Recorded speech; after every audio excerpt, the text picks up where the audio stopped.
Bonjour à tous, je suis le docteur Janson, médecin résident à la clinique Procréa.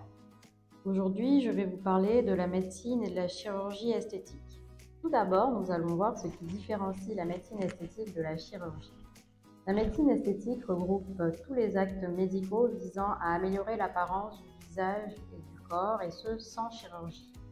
En pratique, la médecine esthétique permet de ralentir le processus de vieillissement de la peau et à corriger certains problèmes disgracieux.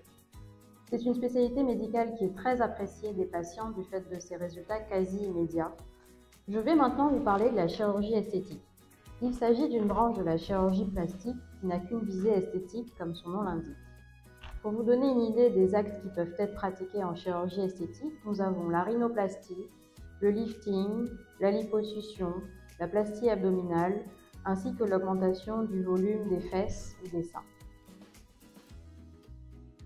Maintenant que vous connaissez la différence entre médecine et chirurgie esthétique, nous allons passer en revue les différentes indications et techniques médicales en matière de médecine esthétique. Elle est indiquée dans le traitement des rides, le remodelage, le relâchement cutané, notamment du visage, du cou et du décolleté. La médecine esthétique est également indiquée dans le traitement des cicatrices et des imperfections de la peau telles que l'hyperpigmentation, mais on trouve aussi bien d'autres indications telles que l'épilation laser, l'alopécie, les varicosités, le détatouage ou encore la cellulite. Les actes médicaux les plus pratiqués en médecine esthétique sont les injections de produits résorbables tels que l'acide hyaluronique, le botox ou encore les produits utilisés en mésothérapie, le peeling chimique, l'épilation laser, comme je vous l'ai dit, il y a aussi la radiofréquence et la cryoliposuction.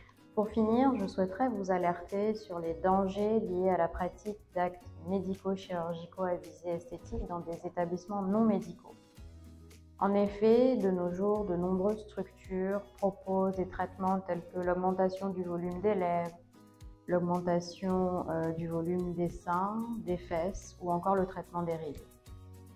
Il est dangereux d'effectuer ce genre de soins dans de telles structures dans la mesure où ils devraient être effectués par des médecins ayant été dûment formés à cet effet.